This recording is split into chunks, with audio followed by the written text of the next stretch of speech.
Civilization is a term of propaganda, and progress in the way it's told today is just a bad story to justify it. When you have a more realistic appraisal of history, things look very different. And so is this the best of times or is this the worst of times? When I first started this research, I was someone who believed that humans weren't particularly good. I was pretty down on humanity. I believed that during collapses, we most likely fell into kind of mass panic and disorder. And I also believed that we'd be better off having some kind of enlightened dictator who could solve things like climate change. I've dramatically changed my mind on all those things, and that's due to empirically delving into history. Right now, the world's most talented and smart people are getting paid to keep teenagers glued to their screens and to make killer robots for different militaries across the world. Again, is that progress? I'm not so sure. Can we go extinct? I don't see why not. There's numerous scenarios where I can envision human extinction. I think it's a very high bar. We're an incredibly resilient, adaptable species.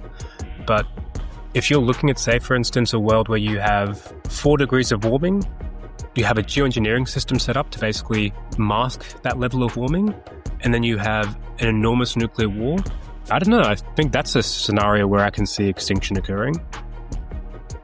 Welcome to Saving the World from Bad Ideas. I'm Mark Lynas, and I've had a few bad ideas in my time. I used to go out in the nighttime to destroy GMO crops, and I also opposed nuclear power. But then when I looked at the science, I found I got it wrong. Oops! I've learned the hard way that none of us are right all the time. So now I'm here to challenge the assumptions that we all too often take for granted, because the future depends on us getting it right. So I'm here today with Luke Kemp, who's a research affiliate at the Cambridge Centre for the Study of Existential Risk, and the author of a really quite amazing new book called Goliath's Curse, The History and Future of Societal Collapse, which is out now and published by Penguin Viking, and I just finished reading this morning. This is a podcast about saving the world from bad ideas, and I was trying to think what the bad idea is that you're really combating in your book. Is it progress? Is it civilization? Is it that things are getting better? I mean, what would you really zoom in on here? I would say it's all of the above. Civilization is a term of propaganda, and progress in the way it's told today is just a bad story to justify it. When you have a more realistic appraisal of history, things look very different. And so is this the best of times or is this the worst of times? A bit of both. I think that we have eradicated smallpox, that people are getting taller, and those are worthwhile, great things. But we also live in a time where human extinction is possible when it wasn't previously. And that's due to the technologies and structures we're creating. And while many of our lives are improving in terms of material abundance, there's also evidence that people are getting less happy as well. And I think in the future, we're going to have less democracy. So it's not a clear-cut picture, but I'd say this is the most dangerous of times. So you're kind of an anti-Steven Pinker, it seems to me, from having read this book.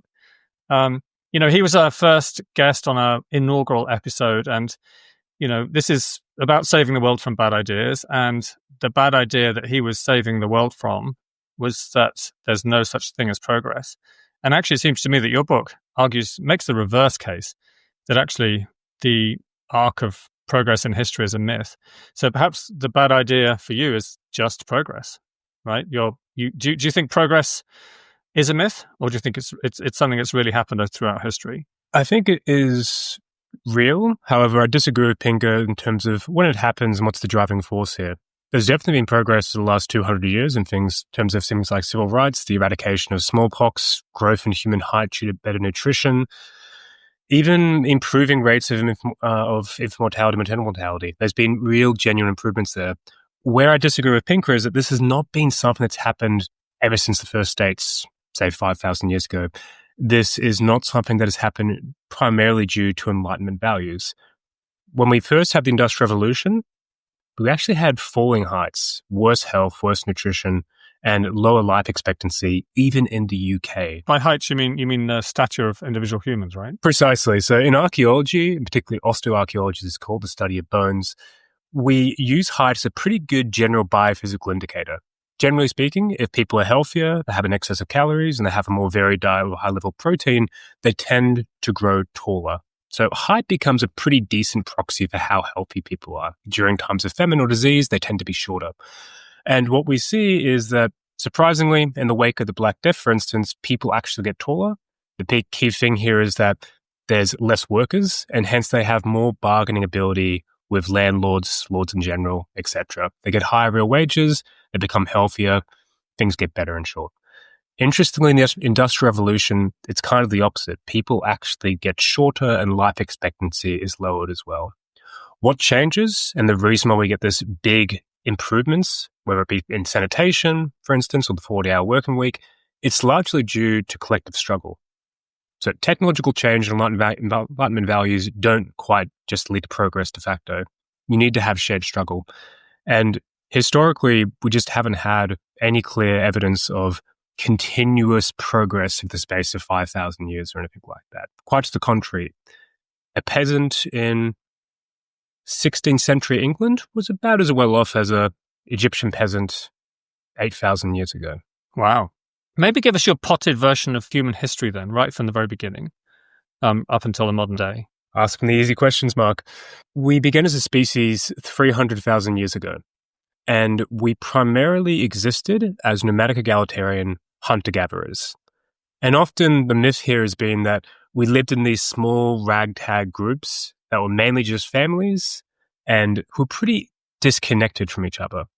This is a bit of a layover from Thomas Hobbes, the 17th century philosopher, who characterized the state of nature as being one where human lives were solitary, nasty, brutish, and short. He was mainly working on the basis of ideology. He had a pretty hard life. He lived through a civil war, and he just made a list of assumptions of how he thought people were like in the absence of authority structures. We actually have evidence through archaeology and anthropology to look at what were people actually living like 300,000, 200,000, or 100,000 years ago. And it seems like it goes against essentially everything that Hobbes said. So rather than being solitary, we're social primates. We actually love being around people. And we see this in hunter-gatherer bands as well. They're constantly moving across different bands. The bands vary in size, not just from like 40 people, but often up to 200. And in every band, there's actually a pretty big diversity. So in studies in modern day nomadic egalitarian hunter-gatherers, roughly 10% or less of people are actually closely genetically related as family. And you even have people who speak different tongues, for instance. And while they often have these small groups, they have very big societies. So one individual throughout their life will know thousands of people potentially. And we see this in the archaeological record as well. So 160,000 years ago, obsidian was being traded for roughly 200 kilometers in terms of distance. And we see these big bands of shared culture and technology. So roughly, I believe 120,000 years ago, from the east coast to the west coast of Africa, we see similar musical instruments, similar lithic technologies, and even evidence of basically genes mixing across that entire area, which suggests that you had essentially mobile foragers who are constantly intermixing across bands, sharing technology, sharing culture, even sharing musical instruments, all the way from one coast to the other. You also see this 48,000 years ago in what's called the Aurignacian period across Europe, where there's kind of a shared culture, including things like figurines and cave art. In short, the world was globalized very early on. This is not a story of individual groups just kind of fighting against each other in a war of all against all, as Hobbes would say, or as Pinker characterizes as well. And this goes against this idea that we were innately violent. So even Pinker puts forward this idea that we have roughly a 50% violence rate when we don't have authority structures. That is, for every 100 people who die, roughly 15 of those die due to lethal violence. One person smashing another person's head in, for instance. That doesn't really hold up to scrutiny. When you look at the anthropological evidence here, it varies massively. We have a range all the way from the Bacari people in Brazil, who have a 0% lethal violence rate, through to the Ache in Paraguay, who have roughly a 55% kill rate. The problem here is that, as with the Ache, almost all those deaths are attributable to either colonizers, farmers, ranchers, or the influence of things like alcohol. Not exactly a good analog to the Paleolithic. Instead, we can look at archaeological evidence, which Pinker tries to do. The problem is he has a data set which only has one actual site from the Stone Age, from the Paleolithic, and 3 of his sites are duplicates. When you actually look at the best studies here, there's been 2 systematic ones done here, including one by two archaeologists called Haas and Pistelli, and they basically take 3,000 skeletons across 400 sites. They find that there was only 3 sites with any evidence of violence. 4 of those are just individual skeletons of things like projectiles broken off, fractured in cranial trauma. That could have been due to an accident. We don't know if that's actual evidence of violence. One of those is a site with a triple burial, but none of them have any signs of violence. So again, not exactly a smoking gun. There's only one site which actually has clear signs of violence, particularly en masse. That's called Jebel Sahaba in Sudan. And that actually happened around about somewhere between 10,000 and 12,000 years ago, when the Earth was exiting the Ice Age and entering the Holocene, this new warm period of climatic stability. In Sudan, that was a very environmentally tumultuous time. So it's not exactly a good predictor of what happened previously. Genetic evidence similarly suggests that we aren't very violent. So if you look at the archaeological record, it comes out down to roughly maybe 1.3% violence rate throughout the Paleolithic. Genetic evidence suggests roughly 2%. That's well below what Pinker suggests of 15%, what others suggested in terms of often 25%. So we're not particularly violent, we're very good at cooperating, and we're incredibly pro-social. That's a very different image to what most people think about. And a lot of this comes down to the fact that we were organized in a very egalitarian way. So across the Paleolithic record, you see very little evidence of any kind of large-scale persisting inequality between peoples. Part of that is simply we didn't have a surplus, so one person could hoard it. And part of that also seems to be that we enforce it. This is work based on the work of a guy called Christopher Boehm, an anthropologist, who found that across many nomadic egalitarian groups, they have these different mechanisms, counter-dominant strategies, to prevent one person from taking power from others. These range from ridicule through to ostracism and eventually in-group executions. The emerging image here is one of groups who are highly pro-social, but also very egalitarian. And that was necessary to survive because if you have one male trying to raise an entire big group of human babies who require lots of attention, need to be given different skills, it's a pretty losing strategy. And it's also a really bad way to develop culture. You want kids learning from a whole bunch of different people. That pretty much all changes once we start to enter the Holocene. Takes a very long period of time. This is not the agricultural revolution where you get access to grain and suddenly everything changes. There's a very long lag time. But nonetheless, where you start to see agriculture and certain types of agriculture appearing, the world changes. In particular, once you get access to certain types of grain, you start to see people organizing in a very different way. We're no longer nomadic egalitarians. We start settling down.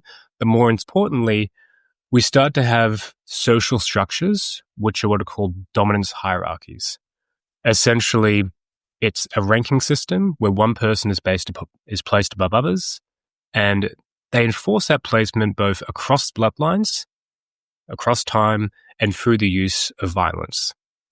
And this starts to look much more like the harems of gorillas or the hierarchies of chimpanzees. In the book, I call it evolutionary backsliding. Well, a lot of people like to call it civilization as this kind of like big, grandiose progress point in history. It's actually in many ways us backsliding away from what made us unique and away from what made us actually persist through the Ice Age. This is what I'm referring to, of course, is the rising of civilization, the first states. I prefer to call it Goliath. Civilization's always had a lack of a good definition here. People have struggled to define it because I think they've been uncomfortable actually identifying what changes here. It's not particular characteristics like writing or trade, etc. Hunter-gatherers had long-distance trade over the space of hundreds of kilometers. Writing, you have big empires like the Inca who don't have writing, for instance. And it's definitely not advanced culture because that's pretty vague and it's pretty biased against indigenous people. What really changes across here, whether it's in the Yellow River Valley with the Shah dynasty or the Near East with the first dynasty of Egypt and Uruk, what changes is you start to see kings, bureaucracies, military commanders. You start to see the emergence of interconnected dominance hierarchies. And you call these Goliaths for, is this a new coinage of yours? I quite like the term because it's, it sticks in your head. And the idea, I guess, is that, yeah, I mean, there's the myth of David and Goliath as well, which you should probably just quickly remind people about. But Goliath was, this giant. So tell us the myth. It's better from you than from me because I can't completely remember it. Of course, it's a biblical tale about essentially the Jews led by David, who would later become king, facing off against a army of Palestinians. And basically, the Palestinians have one giant soldier called Goliath, who's essentially unbeatable, unstoppable until they face David. David picks up a single stone and slings it between his eyes, killing the giant and making himself later into king. I think Goliath ends up being a pretty apt metaphor here, because what we're really dealing with are big structures, large, imposing structures built upon violence, which are often surprisingly fragile. And the reason I also like Goliath is it makes things seem less abstract and ethereal. Ultimately, Goliaths are always built upon people. It's interesting, though, there's this Goliath, this sort of this like state formation. I mean, you almost see it as it's no different from like The Godfather, is it? I mean, every big criminal enterprise, or I mean, they're all basically dominance hierarchies, aren't they? That humans seem to somehow form in pretty much every circumstance and in every culture. Yeah, what's striking is when you look at the definition of warlord, organized crime, and statehood, they all are pretty similar. They all involve one group creating a monopoly upon extracting resources and imposing rules in a given territory over a certain population. The difference is, in the case of warlords and organized crime, they're not usually considered legitimate until they are, and then they become a state. And we see this even in the modern world. There's a great example from a study where they look at the Democratic Republic of Congo, when there's spikes in both the price of gold and coltan. And essentially what happens is around gold mines and coltan mines, you get these militias popping up who start basically charging the miners access, but eventually even start setting up bureaucracies. They basically start to become mini states in order to basically extract rent from the miners who are going in and out, and additionally to basically protect the area around it as well. And they even start making deals with companies outside of their borders too. But it's basically state formation in real time. And the archaeological evidence suggests that this is pretty much true, that history is largely a story of organized crime. So, for instance, we have 5 undisputed original states where you basically have a state popping up with no emulator, no one it's kind of copying. And those are in the Near East, the Yoruba Valley in China, Mesoamerica with Montalban, and the Andes with Tiwanaku and potentially the Wari. The interesting thing is each of those have agriculture, but they have a very particular type of agriculture. So, for instance, Egypt has agriculture roughly the same time as Papua New Guinea does, approximately 5000 BCE. Papua New Guinea never has pharaohs and never starts making any kind of large-scale structures such as pyramids. And even when it has sweet potato imported in the 17th century, and they have these big booms in population and kind of trading of goods, they still don't make a state. The key difference is that Papua New Guinea has things like yam, taro, and bananas. They're things which don't have a clear harvest period. You can leave them underground for a long period of time. And more importantly, they can't be stored. So tubers usually last roughly 6 months. They're not exactly good for keeping long term. By comparison, Egypt has wheat. Wheat, you know exactly when it has to be harvested. It's very easy to see. And additionally, you can store it for decades. It's what I call a lootable resource. And this is what every single cradle of civilization, or every single Goliath cradle, has, is lootable resources. Resources that can be easily seen, stolen, and stored. And fascinatingly, even hunter-gatherers become more hierarchical. So there's groups, for instance, on the Pacific West Coast of North America, both in Canada and the US, who, when they were first contacted by Europeans, had slavery, they had hierarchies, they had war. And the interesting thing was they all tended to have certain resources. They had semen, which they would smoke and store. So that became a lootable resource. But Goliath is built upon lootable resources. Certain weapons, like bronze weapons, which can be easily monopolized by a small group, and usually caged land. Mesopotamia, for instance, is Greek for the land between 2 rivers. Egypt, of course, is stuck between the Red Sea and the Nile. Basically, people can't escape, so they have to accept servitude. So, Luke, is that why are there no lootable resources in North America, north of Mexico then? Because you don't seem to get state formation there, do you? Well, interestingly, you do. It's just they fall apart. There's a great example here of Cahokia. Which I've never heard of. I mean, what is this? Yeah, Cahokia is a site. It's basically 200 or so mounds, which were found roughly 500 kilometers southwest from modern-day Chicago on the outskirts of St. Louis. And Cahokia appears to have been America's very first city. So approximately 1050 CE, it grows into a city of approximately 10 to 15,000 people. That's a city by all means, but more than that, they have huge structures. So some of these mounds, which are basically these kind of flat-topped pyramids made from earth, so literally people would carry mud and bake it into these big pyramids, those can get pretty big. So the largest one is actually Monk's Mound, is taller than the White House. And inside many of those mounds, you start to see evidence of human sacrifice. So one mound, Mound 72, has over 200 victims of human sacrifice. One burial has 53 women. 52 of those seem to be all of fertile childbearing age. They could have been virgins as far as we know. And at the very top of the pyramid are two men who were covered in a sheet of 20,000 beads, I believe, actually. So it's very clear you get the emergence of a hierarchy, what we believe was a kind of elite class of priests who ruled over Cahokia and practiced human sacrifice. And this is common across state formation. The Shang dynasty, one of the earliest dynasties in China, sacrificed 13,000 people over the space of 2 centuries. It's a very clear way of asserting your authority, that it's not okay to kill, except when I do it, because I'm the leader. So you don't see human sacrifice in like non-state society. You don't see it in, Stone Age egalitarian bands there or things like that. Not amongst the nomadic egalitarians. It definitely does still happen amongst foragers, but there's a clear relationship here with state groups which are more hierarchical are more likely to practice human sacrifice. And interestingly, they're less likely to become non-hierarchical. So human sacrifice seems to play some role in justifying a hierarchy. There's definitely a close relationship here. And Cahokia falls apart after roughly 100 or so years. So it has a very big boom and also a very big bust as well. And this is true of actually several sites around North America. So people don't realize, but at one stage, America was littered with these little kind of mini cities of sorts. We have the Paloan communities in the US Southwest, who were the very first farmers of the US. Near to them, in modern-day Arizona, are the Huhagam, who built ball courts and flat-top pyramids, so very similar to what the Maya had. And we have Moundville in the Appalachians, which is a very big site similar to Cahokia.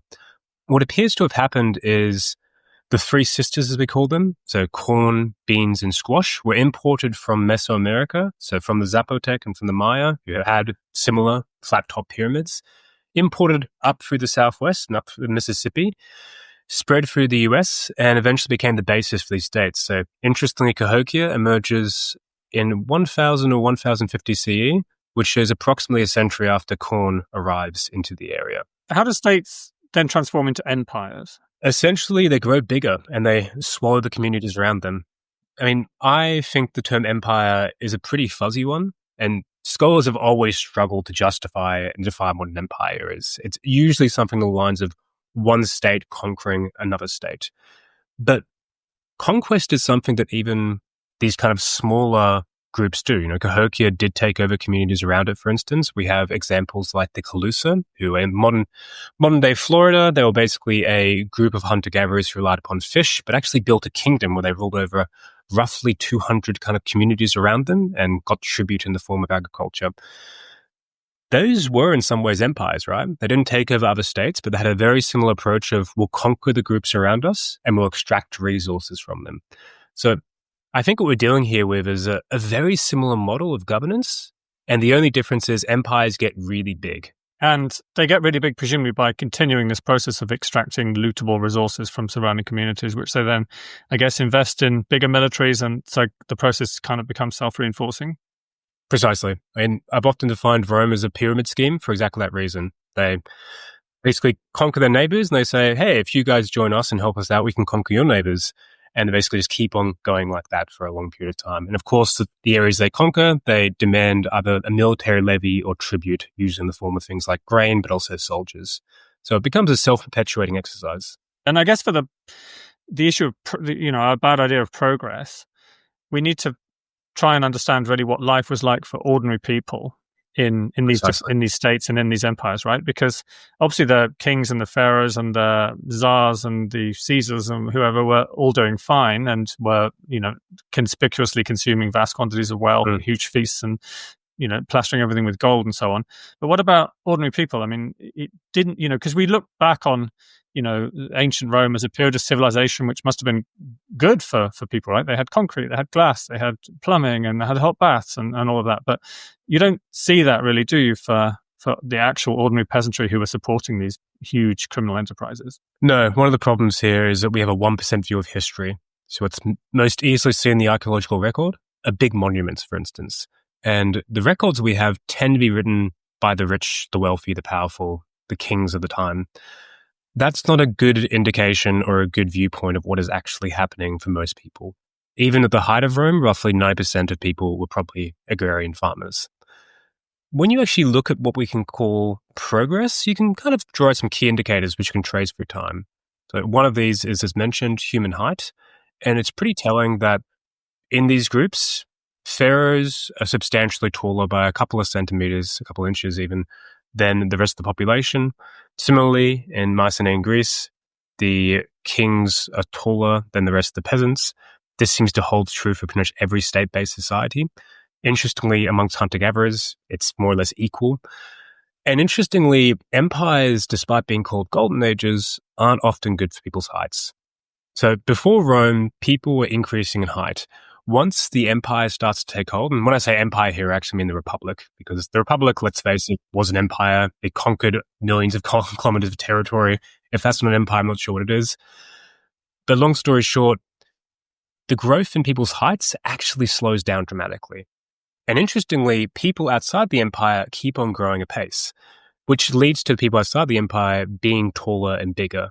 So this entire trope of the muscle-bound, big Germanic barbarian, there's some truth to it, because to the average Roman, they probably did look actually quite big. The Roman Republic falls to autocracy, presumably because it just becomes, the dominance hierarchy just becomes too huge, and there's too many lootable resources at stake, right? I mean, it's basically a warlord. I mean, Julius Caesar, as a warlord who controls the, so many legions, eventually crosses the Rubicon and seizes Rome. So was that an avoidable process, or was it literally inevitable once you get a state which becomes big enough? One of the things I point to in the book is that lootable resources are important because they're a form of power which is fungible. Once you have enough wealth, you can start to transform that into other forms of power. You can do things like buying political office, or what you see today, lobbying, for instance. You can start to build up your own private militias and militaries, which is certainly something we see private elites doing towards the end of the Roman Republic and Roman Empire. And you can even start to throw parades, celebrations, influence priests, etc., to basically build your ideological power as well. So what tends to happen over time is inequality gets worse. That's both due to capital increasing in returns quicker than wages do, something Thomas Piketty's spoken about in Capital in the 21st Century. But additionally, because of this dynamic of once you have power, it's easier to accumulate more power. With increasing wealth inequality, you also tend to get increasing concentrations of power as well, which is essentially what happens in Rome. You don't just have increasing wealth inequality, a gap between the rich and the poor. You also start to have increasing concentration of power in one individual, a monarch, basically. This tends to happen. I wouldn't say it's inevitable. There's definitely reforms that have happened at multiple periods across different polities, but it's something which is very difficult to combat and very difficult to reverse. Let's talk about collapse as a phenomenon throughout history, whether that's good, bad, or actually for ordinary people good, as you suggest, and then kind of fast forward to the modern world and do the Enlightenment and all of that. So tell us, I mean, all of these empires do collapse at some point, and often that's followed by a period that we then refer to as a dark age. But you kind of invert that. So tell us a bit about your take on this. One of the reasons we call them dark ages is simply because we often have a lack of written records. To the modern eye, they do go dark. That doesn't mean things were necessarily worse. So I hate to go back to Rome, but I will just momentarily. After the collapse of Rome, people get taller. They have less holes in their teeth, dental caries, and basically less trauma to their bones, bone lesions, as I referred to. That basically infers that in general, they were getting healthier. And the go-to thing for most people is, that's because so many people died that there's a survivor effect here. Like with the Black Death, there's fewer people, but that means their labor is more valuable and they tend to get more real wages and they tend to get healthy because there's more resources, there's more farmland, etc. It's hard to see that as necessarily being true. We don't have really good demographic evidence of this. But also, you see things improving even in cases where you don't have large-scale displacement or mortality. So modern-day Somalia, that's a case study which almost everyone flags as being a modern state failure, a modern case of collapse. So the 1991, the Barre regime falls apart. Roughly a decade later, maternal mortality is down by 30%, infant mortality is down by roughly 24%, and extreme poverty is down by 20%. Things, in short, get better.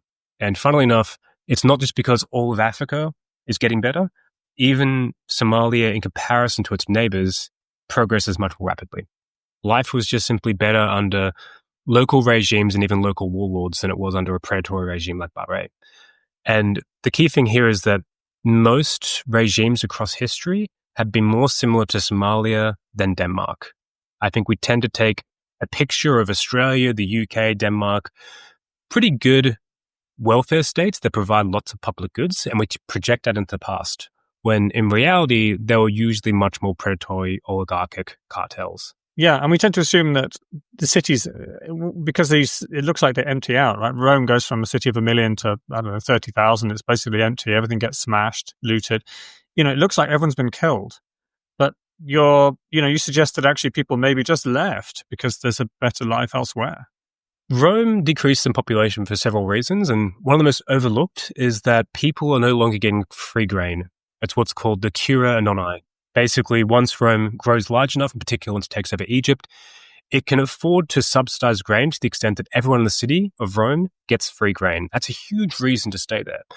And once they lose the Egyptian territories, the Germanic mercenaries and barbarians, they sever the cura annoni. So suddenly you're no longer getting free grain to the city. That seems to be one of the big things that pushes people out of the city.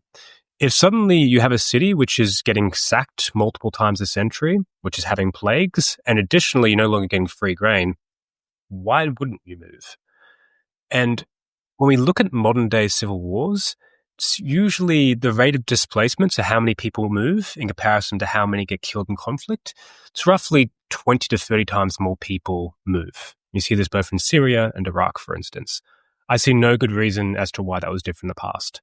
The key problem here is that when people move, in particular when they move back to rural areas, they become more archaeologically invisible. It's more difficult to spot them in the archaeological record. But in most of these cases, there would have been some where you definitely have mass killings, but I think most of the estimated population loss during collapse is actually people moving rather than people dying. That could still be traumatic, but it's definitely not the scene of kind of mass death. Okay, so let's move to the modern era. When do things start getting better? When does progress actually begin? So Steven Pinker has it in Enlightenment Now and probably in Better Angels of Our Nature, starting with, I guess, with the Industrial Revolution, with Enlightenment thinking of philosophers and more sort of civilized values, if you like.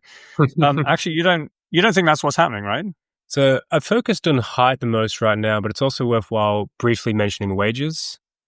So we have estimates of real wages across history, and this is usually boiled down to how much grain someone receives over the space of a year. That's a good way of comparing across cultures. And there's definitely variation. You were far better off being in ancient Athens, for instance, than you were in ancient Egypt. But there's actually not very big changes overall. And this is over the space of thousands of years. And you have the invention of things like the iron horse-drawn plow. You have mirrors, windmills, watermills. And yet, on average, most people don't end up better off. And again, human height, at least for males, is roughly 170 centimeters or so across most of human history. So there's not a big change in health. There's not a big change in real wages. As mentioned, once we get to the Industrial Revolution, things initially don't look much better. In the UK, both life expectancy and human height drops.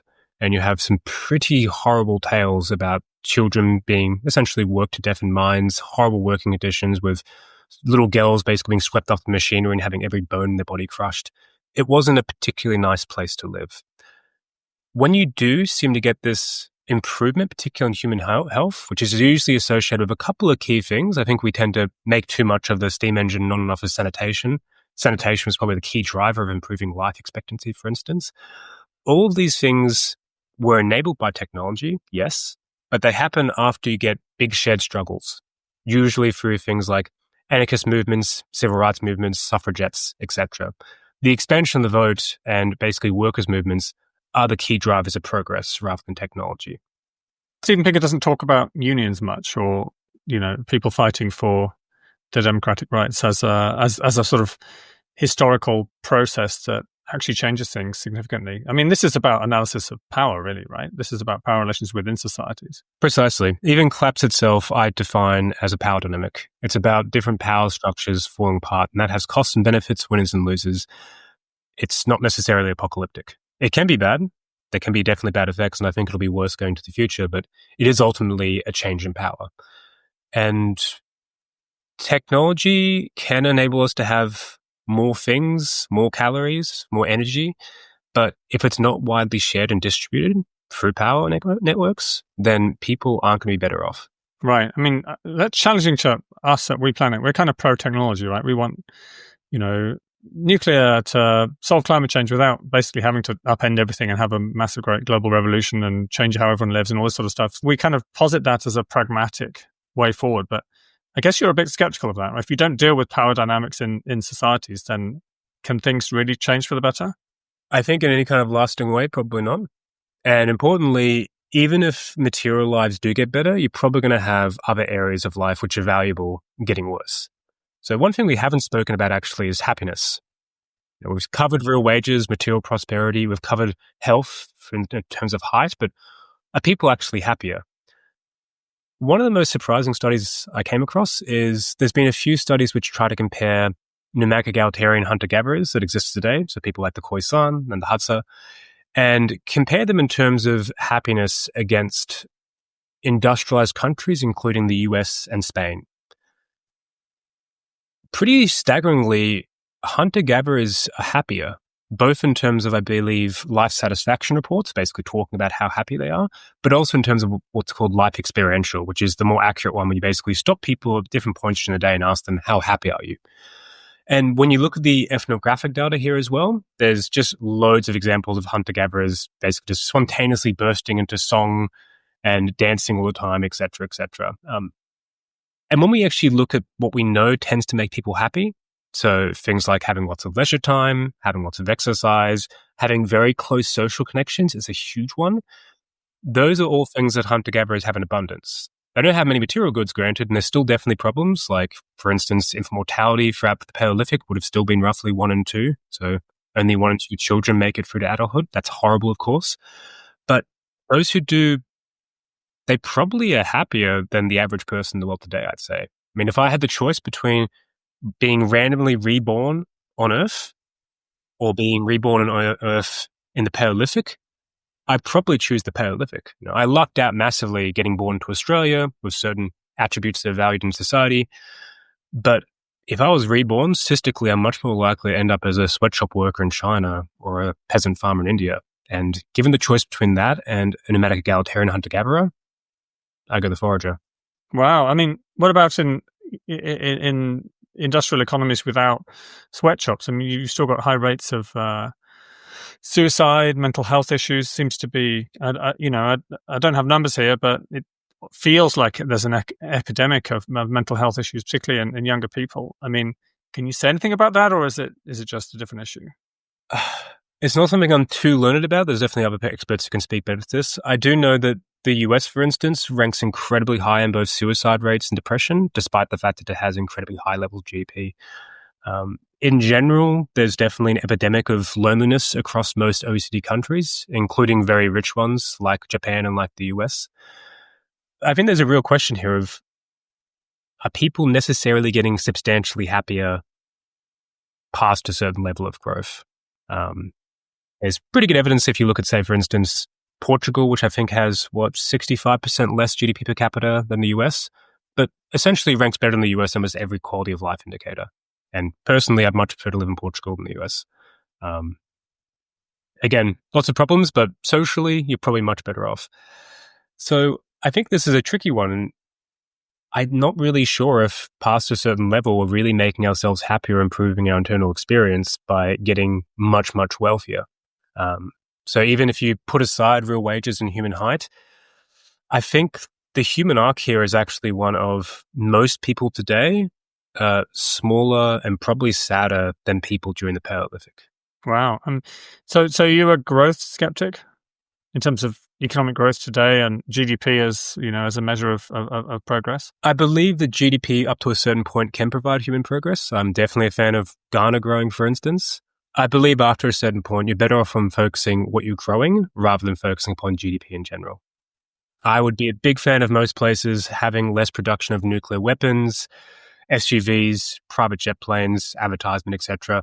I'd be a very big fan of making more affordable housing, better vaccines, renewable energy, etc. So I think we need to start just focusing upon progress rather than GDP as a general metric of progress, which just kind of makes sense. In almost every other area of life, you try to measure and focus on the thing that you want to improve rather than taking a different measure and then focusing upon that. So this is just simply being, I think, much more targeted. And apart from that, I think we just to be much more honest to where our economy is as well. GDP does not measure happiness, for instance, and it doesn't take into account things like environmental destruction or cultural destruction. Those are things which should be factored into the price. And suddenly, I think, once again, progress looks very different, particularly the last couple of decades. Yeah, and we seem to have become, again, I don't have the figures, but has the 1% really got that much richer? I think in the episode with Hannah Ritchie, and we're having her back soon so we can address this again, but that's kind of the one metric that's got quite a lot worse over the last couple of decades, right? We have got a lot less equal, both globally and within certain countries. Yeah, it depends how you measure it. I much prefer what's called the Palmer ratio, which is basically the ratio of the top 10% relative to the bottom 50%. Then what's called the Gini coefficient. The problem with the Gini coefficient is it's basically a relative measurement, which means if I earn $300,000 and someone else earns $1, if this year I double my income to $600,000 and they triple theirs to $3, the Gini actually improves because on a relative basis, there's actually less of a gap. However, on an absolute basis, I have way more money and way more power than they do. But the absolute level is actually getting worse. So I much prefer the Palmer ratio. And when you actually think about some of the other pernicious impacts of the rich, so for instance, influencing democracies and in politics, it tends to be that top 1 to 10%, basically. If you're looking at that, then in the 1980s, the share in terms of wealth from the top 10% was roughly, I believe, 25% globally. And it's grown to roughly 40% today. And obviously, as we all know, it's 81 billionaires own more wealth than the bottom 50% of humanity. It's incredible, isn't it? I mean, even if some of the billionaires generously give away some of their wealth, that's not going to benefit the bottom 50% as much as them having had higher wages and a fairer share of that sort of global pie to start with, right? Yeah. I mean, I wonder whether the rise of populism and anti-democratic sort of politics in the modern world is a result of just how little improvement there's been in the lives of so many ordinary people. I believe so. I mean, there's a good body of work from, you may have heard of him, Peter Turchin, who's the curator of what's called the SESHA database, the world's largest historical repository of information. And he's been a big pioneer of what's called structural demographic theory, which is essentially this idea that over time, inequality tends to increase, but you get a wealth pump basically transferring wealth and power from the lower classes up to the upper classes. The upper classes tend to grow increasingly in terms of size, and that leads to two key problems. One is popular immiseration. So basically, people get poorer. They tend to experience a cost of living crisis because things like land, etc., become too expensive for them, while there's too many rich people for a small number of high status positions. And what that means is you have a combustible mixture of a lot of people who are very upset and pissed off, and a lot of people who are trying to exploit that, particularly through the use of things like coups, rebellions, etc. Yeah, if you look at the US, I mean, it's essentially a full-scale oligarchy now. The country's run by billionaires, both in terms of the politics, the media, often the same people. Trump seems to have got rid of any notion of separation of power and economic wealth, So, and everyone seems good with that. And there's this grassroots political movement in the shape of MAGA or whatever, which actually seems to celebrate the role of these powerful billionaires and fight back, and push back against any kind of egalitarian thing as being left-wing and woke. Yeah, and there's 2 points to make here. One is that this is by no means unique. So one study of 28 societies across human history found that on average, there was 75%, so roughly 3/4 of the way to the maximum level of theoretical inequality. And the maximum level, of course, is where you have one individual taking all the excess wealth while everyone else is left on sheer subsistence, just enough to survive and reproduce. That's pretty unequal. And I hate to say it again, number 5, Rome was roughly 3/4 of the way towards that maximum level during the time of its fall. What we're seeing, I believe, is just more or less a reversion to the mean. We had a pretty unique, nice period during the 1940s and 50s where you had, after the World Wars, the expansion of the vote, increasing welfare provisions and democracies rising across the world. You had progress in terms of material standards, etc. But 1970s, 80s, wealth inequality starts to rise, and then with a bit of a lag, suddenly you start to get democratic backsliding. Today, 5.7 billion people across the world live in autocracies. And as you were mentioning, there seems to be this increasing conflation of power. Elon Musk is not just simply the world's richest person. He also owns X and has an increasing amount of influence over the government. Jeff Bezos, not just incredibly rich, he also owns Twitch, Audible, and the Washington Post. He's transferring economic power into information power. That's something which, once again, happens again and again across history. We're reverting to the mean here, and I think it's obviously not a good thing, but it also brings up another question of, has there been much progress in terms of political ideals? We tend to think of the modern world as, particularly in the West, being important because we're bastions of freedom and democracy. I'm not really sure how much we really value that. When you look at how much the UK or the US spends on innovating in democracy, improving representation of people, doing more experiments of things like deliberative democracy, my guess would be, I'm very confident in this, it would be at least 10 times less than what we spend on facial recognition technology. It would be at least 100 times less than what we spend on the military. That's what we call in economics revealed preferences. Follow the money and it tells you what the actual interests of both the state and the powerful is, and it's not democracy. We could be using the revolution in AI and all of the amazing connectivity of the internet to actually improve the democratic nature of our societies. People could be involved in voting more or in making decisions about important things in a much more ongoing way than just from voting for a new set of oligarchs every 4 or 5 years. Precisely. And that's one of the things that gives me the most hope. But right now, the world's most talented and smart people are getting paid to keep teenagers glued to their screens and to make killer robots for different militaries across the world. Again, is that progress? I'm not so sure. And we can think about this across history as well. I think we tend to fall prey to this myth of democracy, like progress in general, is a fairly unique Western modern innovation, which just simply isn't true. That's confusing one very particular type of representative democracy with the idea of democracy writ large. And democracy, of course, comes from demos and kratos, so people and power in Greek. And it is essentially about how inclusive is your form of governance? How much does it encourage free exchange of information, deliberation? How much power do people have in terms of actually making rules that affect them? And if you look towards nomadic egalitarian hunter-gatherers, most of the decision-making tends to be incredibly democratic. They tend to often make decisions by consensus within their group, for instance. They don't usually have an individual leader. Often when they do have a leader, it's more like a facilitator than having someone who actually imposes rules upon everyone else. They're incredibly democratic. And actually, interestingly, there's been a big question of why do you see so much mixing across groups? So how do you get that genetic diversity, which allows us to survive through the Ice Age? Because if we were sticking in small groups, we'd die out pretty quickly.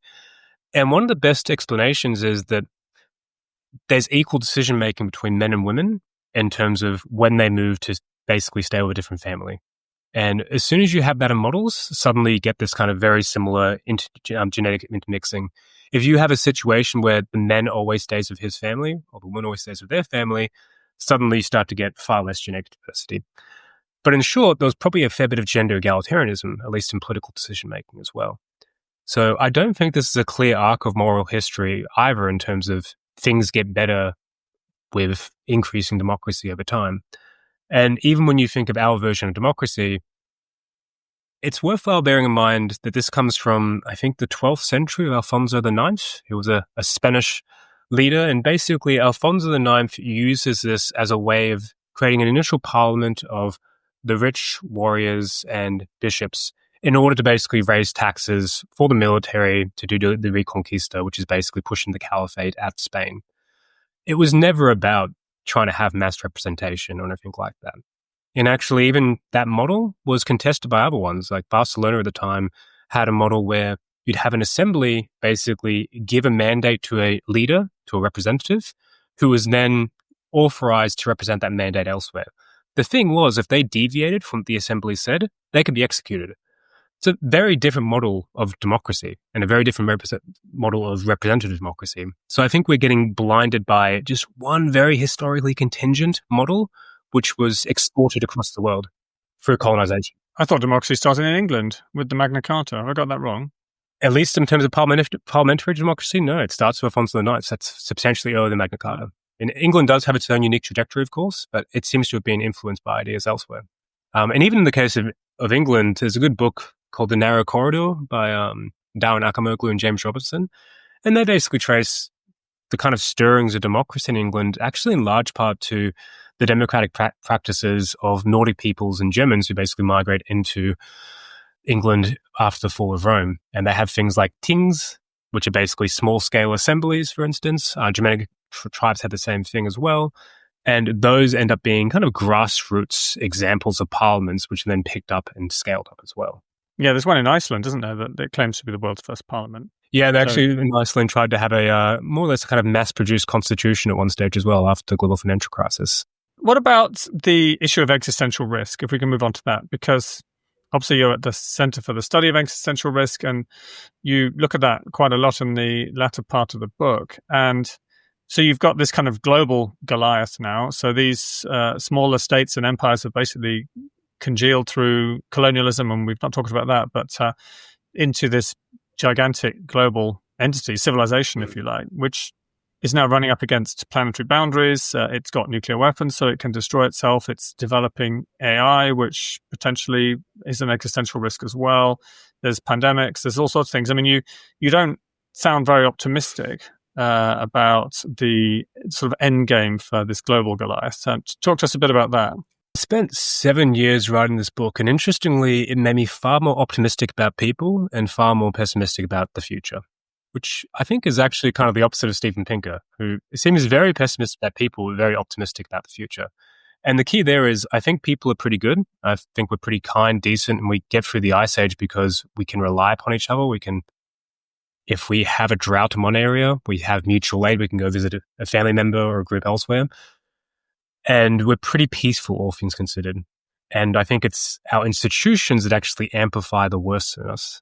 While I think Pink is kind of the opposite. He thinks we're pretty Hobbesian in a way. We're not very good at cooperating. We're pretty violent. And things don't get better until you get authority structures who both impose rules upon people, but also start adopting very particular types of technology. Can you tell us who's right? I mean, empirically. And you might say you're right, but like just like is this like literally a matter of your own psychology, or can you take an empirical approach to history and actually have something useful come out of it? Well, it's worth mentioning here that I wasn't always like this in terms of values. When I first started this research, I was someone who believed that humans weren't particularly good. I was pretty down on humanity. I believed that during collapses, we most likely fell into kind of mass panic and disorder. And I also believed that we'd be better off having some kind of enlightened dictator who could solve things like climate change. I was a lecturer back in Australia who was consistently frustrated by the lack of action on climate policy. I've dramatically changed my mind on all those things, and that's due to empirically delving into history. And, some of this is things I've already mentioned, for instance. So it's pretty easy to say that, it's pretty clear empirically that if you're looking at violence, humans don't seem to be that violent based upon the archaeological record. And you can supplement this with the genetic record, very similar. We don't seem to be particularly violent. And there's also other source evidence here as well. When you look at, say, for instance, battle reenactments, analyses of guns and interviews of soldiers, they all point towards people being very reluctant to actually shoot at the enemy. And in some cases, over half of weapons are unused during a battle. And this is when you're literally under the threat of death, people still don't want to kill each other. To the extent that militaries have to really focus upon training killing and murder to be basically a second reflex of sorts. That's a reason why you have to do such intense both teamwork but also training, is not just to basically improve your military skills, but to make people willing to kill. If we were evolved to be killers and we killed off all the peaceniks and the killers basically monopolized reproduction, you wouldn't expect that. And you wouldn't expect things like PTSD to be so common in surviving soldiers. In short, that's a very clear area where I think we can look at the empirics. The empirics come out pretty clearly of humans don't like violence and we don't tend to have naturally high rates of violence. Likewise, if you think authority structures are really good for humanity, why is it that people get substantially shorter and seem to have pretty low real wages once you get the arising of things like agriculture, states, etc.?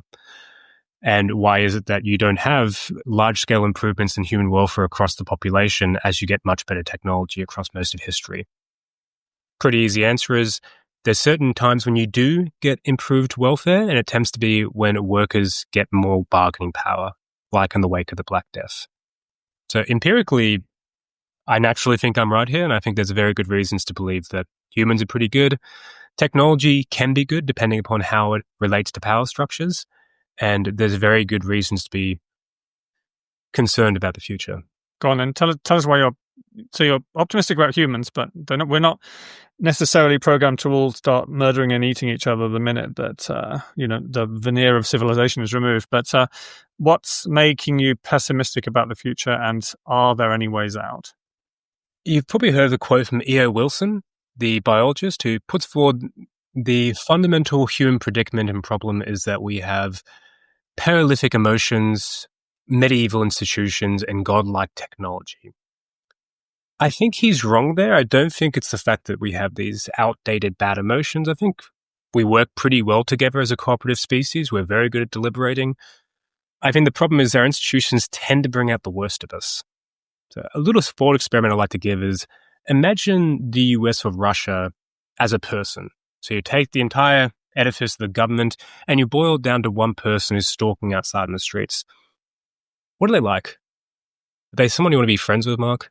No, not really. I'm not keen to spend much time with either Donald Trump or Vladimir Putin. They seem like horrible people, and because they're horrible people, they've ended up at the top of this power structure. Yeah, this is the key thing, right? Is that our power structures tend to select for those who want status. So throughout the Paleolithic, if you were a status seeker, it was more likely to earn you an early burial than to earn you power. Today, if you're a strong status seeker, you're willing to basically sacrifice everything to get more power, you're much more likely to succeed. Secondly, it tends to select for certain types of people. And I don't want to stress this too much because it's psychologically, I think we still need a bit more evidence, but in general, the strongest status seekers tend to be people who rank higher in the dark triad. This is people with high levels of certain antisocial behaviors and traits, what's usually called narcissism, an overinflated sense of self and ego, Machiavellianism, a willingness to manipulate others for personal gain, and psychopathy, a certain callousness and lack of empathy for others. All of those attributes tend to be very good for politics, and they tend to also lead to people who want to have power in the first place. And they're good for CEOs as well, right? Precisely, yeah. So in psychopathy studies, they actually have this idea of unsuccessful and successful psychopaths. And the unsuccessful ones are basically the ones who end up in prison. The successful ones are the ones who end up in boardrooms and parliaments. And interestingly, if you're looking at this as a kind of demographic scenario, the best representation of psychopaths, the largest proportion of the population, either prisons or once again, boardrooms and parliaments. So the general population, roughly 1%. In prisons, I think it's somewhere closer to 20%. And studies vary dramatically, but it's usually somewhere between a minimum of 3% and a maximum of 20% when it comes to higher positions. Wow. But to get back to the future, which is going to kill us? Is it AI, climate, nuclear weapons? One error I think we make in the study of existential risk is we tend to start focusing too much on the individual hazards. So as you mentioned, climate change, AI, nuclear weapons, engineered pandemics. When you think about risk is combined of four factors. It's the hazard, so the tsunami, for instance, the thing that's going to cause harm. Your exposure, the fact that you're actually in the path of the tsunami.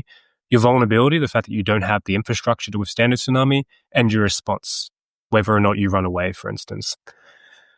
And when I think about risk, it's both those four factors, but I'm also interested in why are we producing risk? What's the actual power structures that lead to production of risk? If I was studying existential risk back in the 1950s, there's only one thing I'm really worried about: nuclear weapons. We know that climate change and the greenhouse effect exists, but it's not really well studied. We don't know its global impacts yet. And yet today, I have colleagues who study AI, engineer pandemics, climate change, planetary boundaries writ large, etc. What is it in the system that is causing us to produce these risks? And I think the answer ends up being fairly simple. When you think about the US or Russia or a corporation as a person outside, they're incredibly self-centered. They spend less than 1% of their wealth upon the more needy, and they're constantly stockpiling weapons and looking to improve their status. And they tend to fall into certain traps of behavior. So corporations and militaries almost always use the excuse of, if I don't do it, someone else will. I've heard this literally from people high up in the Australian military of why we need to embrace killer robots. If we don't, China will. Likewise, OpenAI, their key argument is, if we don't do it, the bad guys will in China first. Same thing happened, of course, during the Cold War. So I think that these institutions, these Goliaths that amplify the worst in us, they also are more likely to fall into certain traps. So things like status races, just competing for more and more status over time, usually through conspicuous consumption, which is a different area of history we can get into if you like. Arms races, and also simply races for resources, races to the bottom, as we call it. And these are things which the average person doesn't tend to fall into so much. You probably heard the tragedy of the commons, for instance, this idea that's usually associated with Garrett Hardin, that if you leave a common access resource like a pasture open to people, every individual has an interest to maximize their usage, but it leads to overexploitation. Hence, the pursuit of individual self-rational interest leads to collective ruin. The thing is, we don't have much evidence for that. When you put people in laboratory settings, as soon as you allow them to communicate, suddenly tragedy of the commons doesn't happen. And shortly after Hardin published his very popular essay, there was a big series of studies by Eleanor Ostrom basically pointing out that people have collectively and sustainably managed commons for a very long period of time. The Khoisan people have been in their environment for roughly 200,000 years. They don't seem to have fallen into arms races, status races, or anything like that, or overused their environment. So this is something that isn't just something that humans do, but it's something that particular types of humans, that people in the Dark Triad, for instance, are much more likely to defect in these games. But additionally, people who are taught in economics and finance, who expect others to defect, are much more likely to once again behave in a game theoretic fashion. But the problem is, if you have Goliaths of improving technology constantly competing in arms races over the space of decades or centuries, or constantly competing for more status and growth, once again over the space of centuries, what's the endpoint here?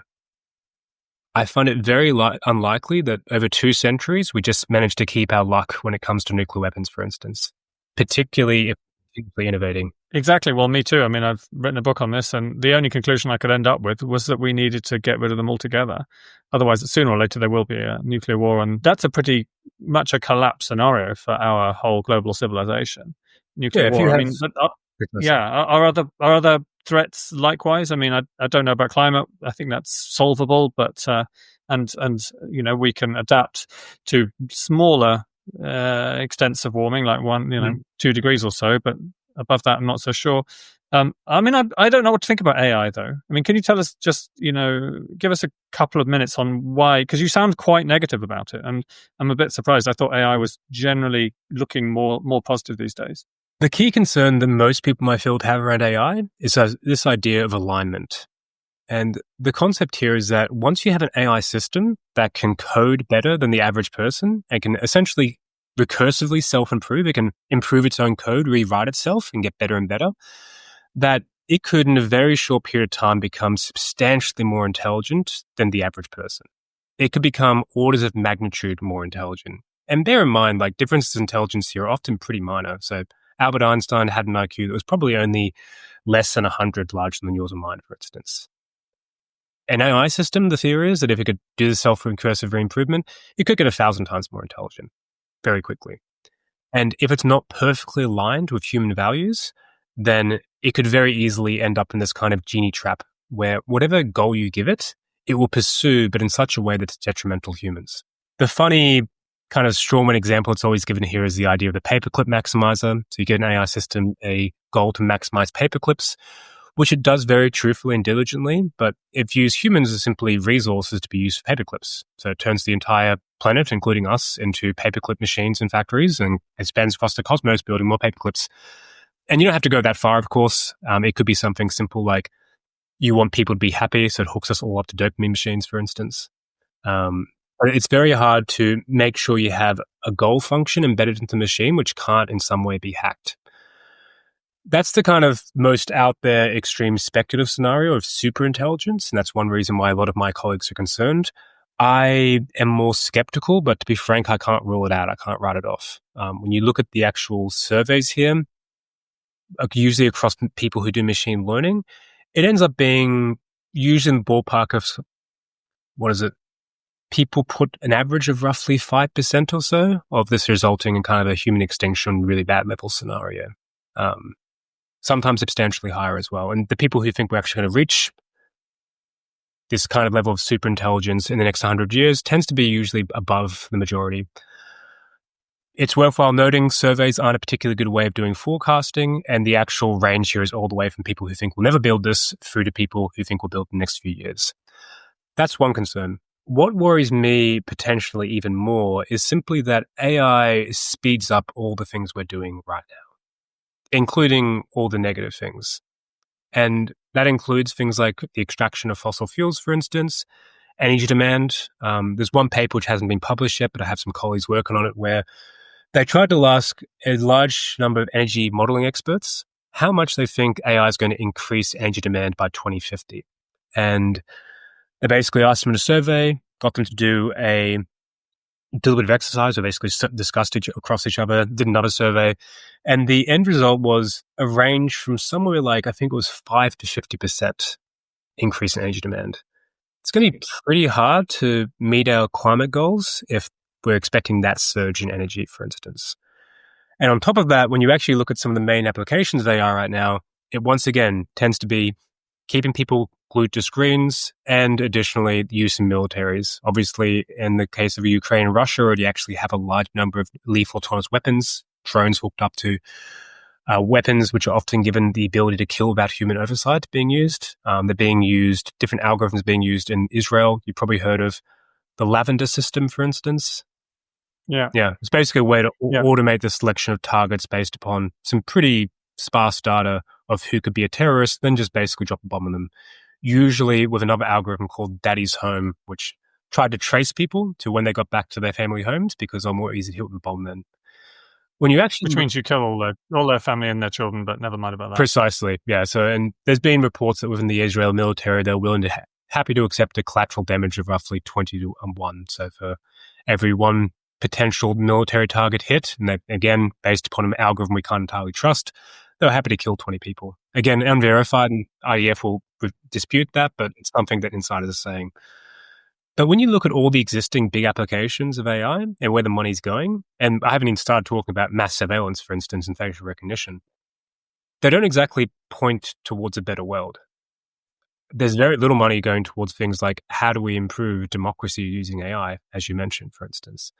And sure, it can have some good things. I think AlphaFold, for instance, the ability to predict how to fold proteins could be very useful across a range of medical applications, but I don't see these outweighing the negatives right now. Yeah. So what does collapse look like in our current world, and what comes after? And also, we should wrap up now. But like, can you extinct the human species completely?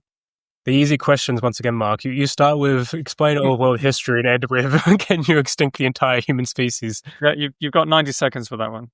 In the book, I talk about the fates of Goliath. What are the different main trajectories we can head on? And these aren't particular predictions, they're more given the way Goliaths behave over time, what are the likely outcomes? I believe the most likely is self-termination. For exactly the reasons I said, if you're stuck perpetually in arms races with exponentially increasing technology, where is it going to end? It's likely going to be self-termination eventually, whether that be a nuclear war lethal autonomous killer robot armies or something else. If you have continuous status races where everyone's trying to compete for more and more conspicuous consumption, where does it end? Probably overconsumption and the infringement of multiple planetary boundaries. So self-termination, I believe, unless we have fundamental reforms, is how Goliath will end in the coming centuries or potentially even decades. The other option is we manage to find a plucky techno fix for each of these issues, or to have kind of muddling through small-scale reforms we somehow get through with a bit of luck as well.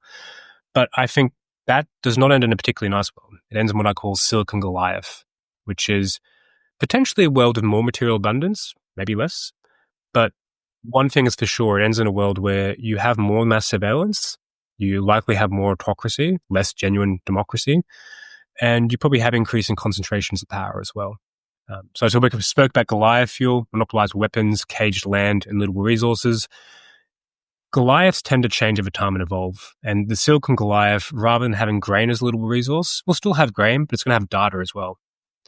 And rather than having caged land in the forms of walls or rivers, it's going to have mass surveillance systems that are impossible to escape. And rather than having bronze swords and axes, it's going to have nuclear weapons and killer robots. And killer robots are potentially the ultimate monopolized weapon. Whoever owns the code potentially owns the entire army. And of course, in the case of nuclear weapons, we already have a thermonuclear monarchy where one individual has the ability to potentially destroy the entire planet. The last one is we potentially find some way to democratically reform and overcome slay Goliath. And we find social arrangements which are much closer to our Paleolithic roots than to dominance hierarchies. Can we go extinct? I don't see why not. There's numerous scenarios where I can envision human extinction. I think it's a very high bar. We're an incredibly resilient, adaptable species. But if you're looking at, say, for instance, a world where you have 4 degrees of warming, you have a geoengineering system set up to basically mask that level of warming, and then you have an enormous nuclear war, and you've already done studies on nuclear war. The worst one would be if you have a full exchange between the US and Russia, which would result in roughly 150 teragrams of soot being pushed up into the atmosphere. You could have a nuclear winter of roughly 10 degrees over the space of a decade. The best modeling we have right now, and granted it still has problems, suggests that 5 billion people could die from the knock-on food effects. Now, that could be overly pessimistic because it's not accounting for people trading. It could also be actually too rosy because there's a whole bunch of other effects of nuclear war. So, for instance, you have EMPs, electromagnetic pulses, which fry electrical infrastructure. That could shut off the internet. Computers rely upon Internet Borderway Gateway Protocol, which basically means they rely upon there being a network to connect to, which means it might be really hard to restart the internet. On top of that, you'll have huge amounts of people moving who are going to be potentially suffering from radiation sickness and weakened immune systems. It'll be a petri dish for new emerging zoonotic infections. The ozone increases to roughly 25 to 35. You're not supposed to go outdoors when ozone's higher than 11.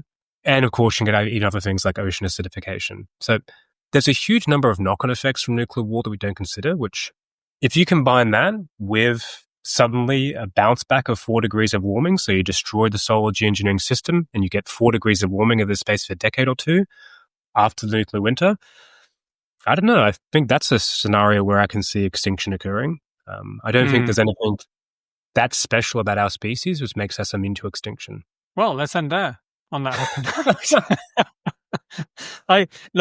We can't completely end there. You got to do a short summary of like why that doesn't have to happen. The deep democracy sort of option that we've got, so we can force our societies in a more egalitarian direction. We can rebalance wealth. We can rebalance power. These are still options, right? And these are the only way to avoid the kind of collapse outcomes that you're talking about. Precisely. When it comes to almost all the existential hazards and threats I speak of, they all have pretty obvious technical solutions. If you believe that we can build a super intelligent machine that can kill everyone, just don't build it. Pretty simple. Just have a moratorium on actually building that kind of technology. You could do this in multiple ways. You could put a cap on the amount of compute, the amount of microchips basically that get used. You can put a cap on energy that is used in a particular algorithm. Or you could actually just do the thing of paying people properly. Right now, OpenAI relies upon the fact that you can have content moderators in Kenya who are paid $4 an hour to do some of the most horrendous work possible, which is basically reading through text of just grotesque scenes of essentially the worst things humans can do. But they're doing that in order to train the algorithm to basically filter those things out. If suddenly they were getting paid, something close to like $100 or $500 a day, which would be more than fair given what they're having to go through, AI becomes far less profitable. And this goes for almost every existential risk. Once you actually start to address inequality and pay people properly, it's really hard to build these things. They're not really that profitable, but they're built upon systems of exploitation. On top of that, I think we just simply need to re-level all the sources of power. So I mentioned the power tends to be fungible, tends to be transferred across, and there's different forms of power. You have violent power, the control of lethal violence, political power, the control of decision-making, economic power, the control of resources, and information power, the control of ideology and information. For each of those, we can find ways to level them. So in the case of political power, we've already discussed, use technology to have things like citizens' assemblies and juries run en masse alongside different deliberative platforms where you can better collect the collective opinion of people. And you can better encourage them to actually deliberate and have better information as well. If you want to better control the military, then just have more transparency. It's really hard to regulate nuclear weapons or anything the military is doing if we can't see what it's doing in the first place. And similarly, if you want to not have billionaires messing around in democracies and making into oligarchies, just cap wealth at $10 million. Have a wealth tax. Have really high progressive taxation. In the 1950s, the US had the highest tax bracket of over 90%. These are all things that we know how to do. The problem is that power structures don't want us to do them. Speaking of someone who's below the proposed wealth cap of 10 million, I'm entirely in favour of that. So, look, we should wind up now. But I loved your book, and I'm aware that we've only got through a tiny proportion of all of the fascinating sort of subjects that you cover. And it's sort of like a modern version of Guns, Germs, and Steel, which was Jared Diamond's seminal work, really, on a lot of these same kinds of processes. And probably you've got access to empirical data which wasn't available then. So it's really well worth reading for anyone who's interested in the whole sort of arc of human history and human nature and all of these fascinating questions. So thanks again, Luke Kemp, for joining us on Saving the World for Bad Ideas, and best of luck with your book and with the future of your work. Excellent. Thank you, Mark. Thanks so much for listening to Saving the World from Bad Ideas, a We Planet podcast. We Planet's a movement of citizens and scientists dedicated to defending the science and solutions we need to save the world. Please do subscribe and share a nice review. It helps us spread the message. We'd also love to hear your feedback and suggestions at our email, podcast@weplanet.org. Please also join our podcast mailing list and we'll let you know when a new episode drops. Just go to savingtheworldfrombadideas.org or weplanet.org/podcast right now. See you next time.